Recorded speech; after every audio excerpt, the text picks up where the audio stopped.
Hi guys. First of all నేను ఈ video చేయడానికి కారణం ఏంటంటే యూట్యూబ్లో పీడబ్ల్యూసీ ప్లేస్మెంట్ గురించి డీటెయిల్డ్ ఎక్స్ప్లెనేషన్ వీడియోస్ అయితే చాలా తక్కువగా ఉన్నాయి. అవి తెలుగులో అయితే అసలు లేవన్నమాట. అందుకే ఇప్పుడు నా ఓన్ ప్లేస్మెంట్ జర్నీ మీతో హానెస్ట్గా షేర్ చేసుకోవాలనిపించింది. Welcome to my channel Sivasai Nukala. నా పేరు వచ్చేసి శివసాయి. నేను కేఎల్ యూనివర్సిటీలో బీటెక్ 4th ఇయర్ చదువుతున్నాను. నాకైతే పీడబ్ల్యూసీలో జాబ్ వచ్చేసి కాలేజ్ ప్లేస్మెంట్ ద్వారానే వచ్చిందన్నమాట. ఫస్ట్ ఆఫ్ ఆల్ నేనైతే పీడబ్ల్యూసీలో ఎలా సెలెక్ట్ అయ్యానో చెప్తాను. పీడబ్ల్యూసీ అనేది స్టూడెంట్స్కు లాంచ్ ప్యాడ్ ప్రోగ్రామ్ అని ఒకటి పెడుతుంది. ఈ లాంచ్ ప్యాడ్ ప్రోగ్రామ్ ఏంటంటే ఫస్ట్ ఆఫ్ ఆల్ మనకు కాలేజ్ ప్లేస్మెంట్ ఆఫీసర్ ద్వారా మనకు అప్లై లింక్ అయితే పెడతారు. ఫస్ట్ మనం ఆ లింక్లో అప్లై చేసుకోవాలి.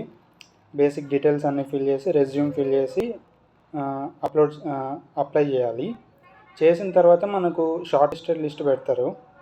ఆ షార్ట్ లిస్టెడ్ లిస్ట్ పెట్టిన తర్వాత మనకు ఒక ఎగ్జామ్ పెడతారు అనమాట ఆన్లైన్.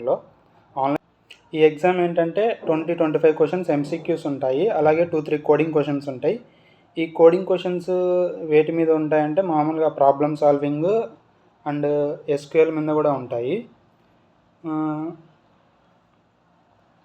ఈ ఎగ్జామ్ రాసిన తర్వాత మనకు ఒక 1 వీక్ లేదా ఒక 10 డేస్లో రిజల్ట్ వస్తుంది. ఎవరైతే ఈ ఎగ్జామ్ క్వాలిఫై అవుతారో పీడబ్ల్యూసీ లాంచ్ ప్యాడ్ కోర్సుకు సెలెక్ట్ అయినట్లు మీకు పీడబ్ల్యూసీ నుంచి డైరెక్ట్గా మెయిల్ వస్తుంది.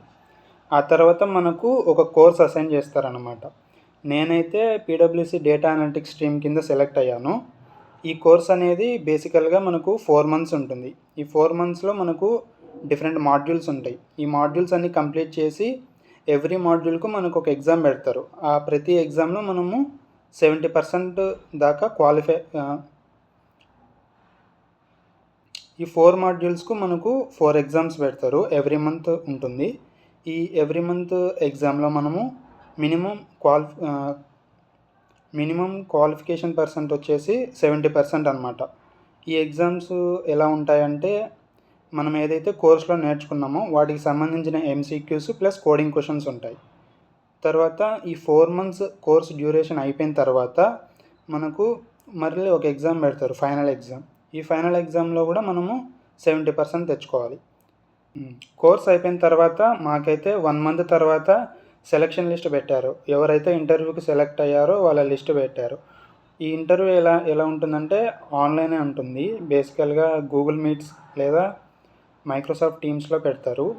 ఈ ఇంటర్వ్యూ వచ్చేసి 30 minutes డ్యూరేషన్ ఉంటుంది. ఇంటర్వ్యూలో ఏమడుగుతారంటే మనం రెజ్యూమ్లో ఏ స్కిల్స్ అయితే మెన్షన్ చేసి ఉంటామో ఆ స్కిల్స్ బట్టి, తర్వాత సిఎస్ ఫండమెంటల్స్ అడుగుతారు. మీకు ఏ ప్రోగ్రామింగ్ లాంగ్వేజ్ వచ్చో దాని మీద క్వశ్చన్స్ అడుగుతారు. అలాగే మనం కోర్సులో ఏం నేర్చుకున్నామో వాటి మీద కూడా క్వశ్చన్స్ ఉండొచ్చు. దీనికైతే హెచ్ఆర్ ఇంటర్వ్యూ సపరేట్గా ఏమి ఉండదు. రౌండ్ ప్లస్ టెక్నికల్ రౌండ్ రెండు ఒకే ఇంటర్వ్యూలో జరుగుతాయి. ఒకే 30 minutesలో ఒకరే ఉంటారు ఇంటర్వ్యూవర్ కూడా. ఇంటర్వ్యూ తర్వాత మాకు 1 month తర్వాత మెయిల్స్ వచ్చాయి. అంటే ఎవరెవరు సెలెక్ట్ అయ్యారో. ఇంటర్వ్యూ తర్వాత మాకు 1 month అయ్యిందనమాట. ఆ 1 month తర్వాత మాకు సెలక్షన్ లిస్ట్ పెట్టారనమాట. మాకు ఈ లాంచ్ ప్యాడ్ ఎలా జరిగిందంటే మొత్తం 100 members షార్ట్ లిస్ట్ అయ్యారు లాంచ్ ప్యాడ్ కోర్స్కి. ఈ 100 membersలో ఇంటర్వ్యూకి వచ్చేసి 35 members షార్ట్ లిస్ట్ అయ్యారు. ఈ 35 members షార్ట్ లిస్ట్ అయిన తర్వాత ఇంటర్వ్యూ రౌండ్ అయిపోయిన తర్వాత ఇంటర్వ్యూ అయిపోయిన తర్వాత 14 or 15 అనుకుంటా, టోటల్ 15 members సెలెక్ట్ అయ్యారు. ఈ 15 membersలో నేను ఒకరిని.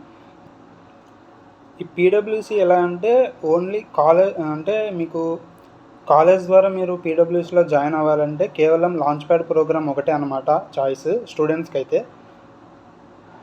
సో మీరు ఈ లాంచ్ ప్యాడ్ ప్రోగ్రామ్ను నెగ్లెక్ట్ చేయొద్దండి. ఎవరైతే ఇప్పుడు మీ కాలేజ్కు పీడబ్ల్యూసీ వచ్చింది, ఈ లాంచ్ ప్యాడ్ ప్రోగ్రామ్ గురించి చెప్పారు. సో మీరు దీని గురించి నెగ్లెక్ట్ చేయొద్దు. ఎందుకంటే పీడబ్ల్యూసీలో జాయిన్ కావాలంటే ఇది ఒకటే ఆపర్చునిటీ అనమాట మనకు. సో జూనియర్స్కి నా అడ్వైజ్ ఏంటంటే మీరు లాంచ్ ప్యాడ్ లాంటి ప్రోగ్రామ్ను నెగ్లెక్ట్ చేయొద్దండి. అలాగే మీరు ఎంత కోడింగ్ చేసినా, ఎంత ఫుల్ స్టాక్ డెవలప్మెంట్లో ప్రాజెక్ట్ చేసినా కూడా మీకు బేసిక్స్ రాకపోతే మాత్రం ఇంటర్వ్యూని క్రాక్ చేయలేరు. బేసిక్స్ అనేటివి ఇంపార్టెంట్ అనమాట. ఫస్ట్ బేసిక్స్ వచ్చి ఉండాలా, తర్వాత మీరు కన్సిస్టెన్స్గా ఉండాలా. Consistency is the key to success అనమాట. సో మీకు ఇంకా ఎలాంటి వీడియోస్ కావాలో నాకు కామెంట్స్లో చెప్పండి. నెక్స్ట్ వీడియో వచ్చేసి మన ఛానల్లో బిగ్ 4 వర్సెస్ ఎంఎన్సీ గురించి వస్తుంది. Okay guys, thank you, by. నా అడ్వైస్